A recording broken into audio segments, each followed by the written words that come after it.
Draymond a couple days later, just hoping to kind of get your perspective on how that Charlotte game ended the other night. Um, my perspective.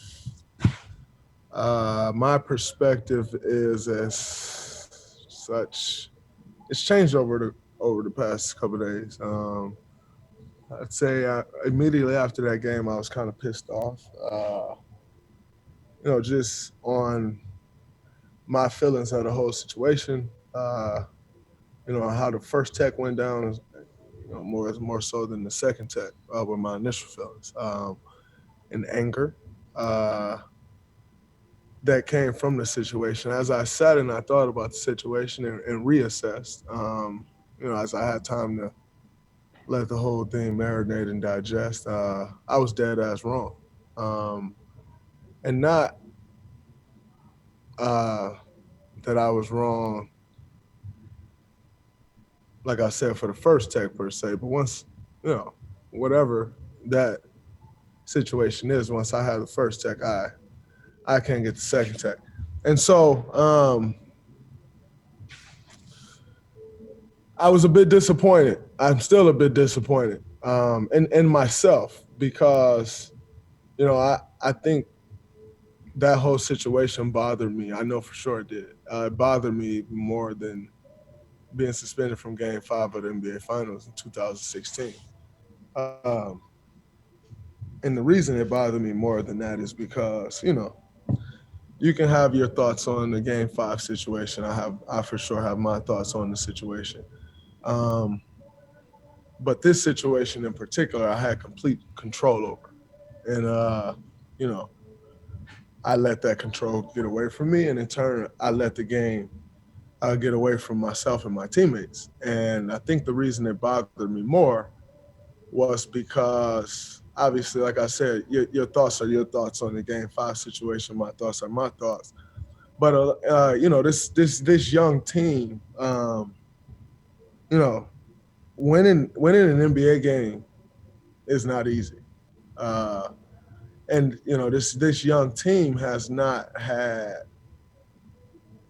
the guys on this team has not had much experience with winning, and so to take the game away from my teammates, and which they worked so hard for, was a bit frustrating for me, um,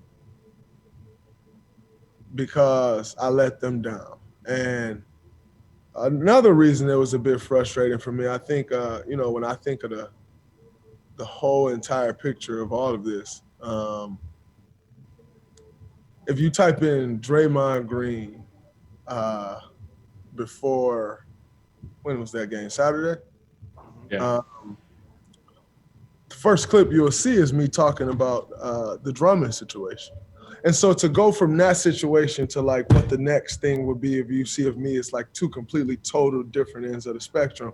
And that's where the disappointment for me lies, and just kind of letting my emotions get the best of me and going from one of the most powerful statements in NBA history to like that uh, is embarrassing, And so that's kind of where the disappointment comes from for me, uh, is letting my teammates down, and then that, uh, you know, the the difference in those two situations. I'm much better than that, and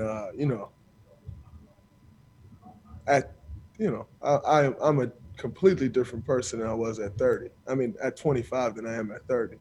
And so when I look at the person who I am today, that should never happen. Uh, and so, in saying that, I can admit my faults and when I'm wrong, and I was wrong, and I have to do what I have to do to make that up to my teammates. And I don't mean, obviously, uh, like I told the guys, I appreciate the support of me, but that action does not warrant support. With support from teammates comes a responsibility, and I let that responsibility go. And so to think that, just because they are my teammates and they deserve, I do have their support don't necessarily mean I was deserving of it in that situation, because I wasn't. And so I'm very appreciative of them, and I owe them. Dre, Mark has some clutch points. How difficult after the two losses or whatever? How like fans love to dehumanize the athlete. How difficult is it to sit here and talk about those issues after it happened? To sit and talk about the issues after it happened? Yeah, With who? with the media. Oh, not difficult at all. I could have spoke to you guys after that game, but like I said, I wanted to take time and kind of let my thoughts marinate, because the answer you would have got from me that the day after that game would be completely different from the answer you just got. So it's not necessarily that it's tough. I just think as human beings, a part of being a human being is having emotions, and so immediately after that game, I'm extremely emotional, and I just didn't want to talk from an emotional state. And so it's not necessarily hard from the standpoint of getting up there and talk, but you know I just didn't want to talk from an emotional state. I wanted to sit back and kind of assess the entire situation and kind of let my thoughts develop, as opposed to hopping in front of a microphone 10 minutes after a very high emotional situation. Hi, Jay. Carlos Ramirez, NBC Bay Area and Telemundo. How do you make sure you keep yourself on check for the future? And do you think you're a better leader now after that happened? I think anytime you go through some things in life, you come out better on the other side. So I 100% think I'll be better. As far as controlling my emotions, I know how to control my emotions. I let them get the best of me that day, but as someone who could get 15 texts every year and never cross that line, I think I know how to control my emotions pretty well. Draymond, when you look at your position on this team, there's no David West. There's no like a bunch of OGs. You're now the OG of this team. How did that impact how you reflected on what happened in the game? I think it heavily impacts it, just not having those older vets per se to kind of give you that perspective. You just have to find it, and saying that,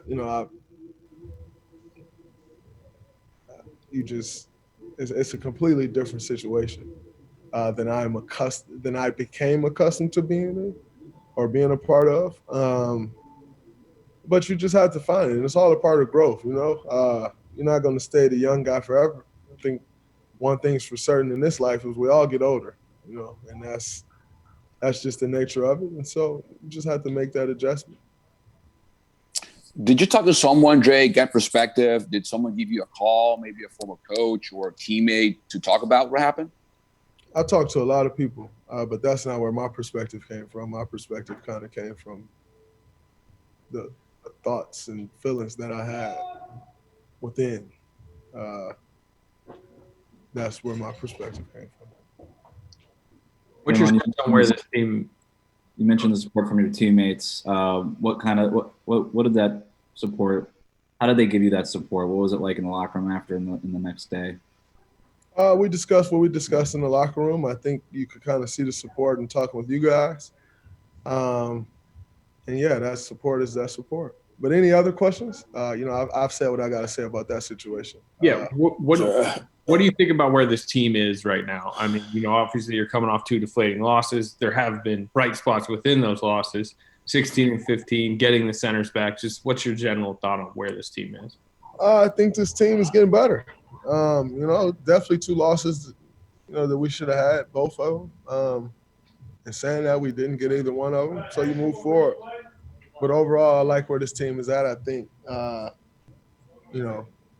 the improvement that we've shown on both ends of the ball, and being a top 5 defense in the league now, I think, that shows the improvement in focus level and commitment of this team. And then also, I think to go out and compete and, play.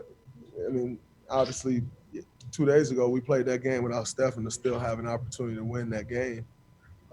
Says a lot about the growth of this team, because I'm not sure even 2 weeks ago, it would be that same result. So it's, I think this team is getting better, and hopefully that'll start to show in the win-loss column.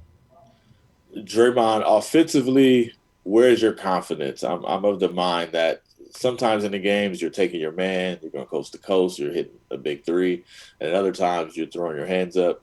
It feels like you have it sometimes and you don't. Like, how would you assess the confidence in your offense?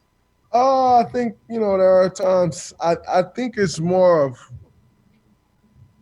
just me staying aggressive than confidence at this point. I'm confident as hell at this point.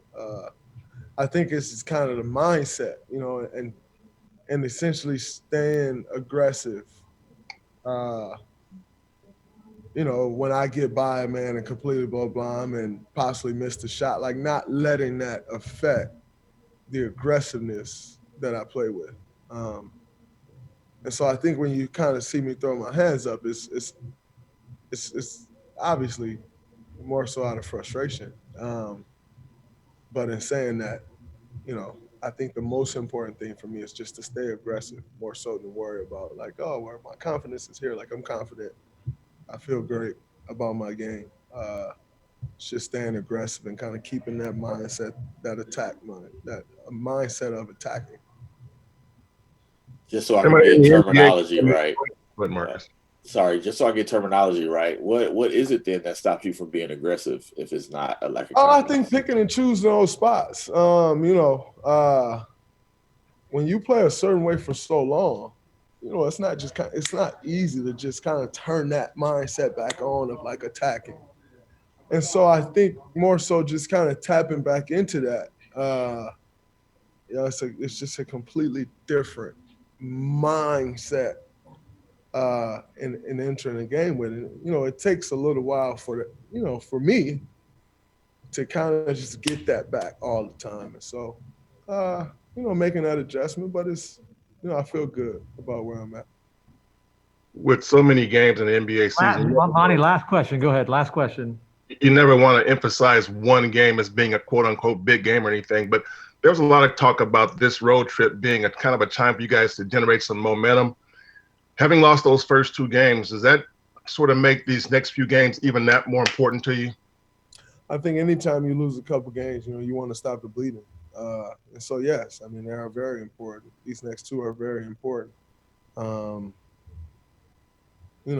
trying to win these two and, finish this road trip all 2-2. Head back home for a game and just, continue to try to build some momentum. So I think, these two games are very important. Thanks for watching ESPN on YouTube. For live streaming sports and premium content, subscribe to ESPN+.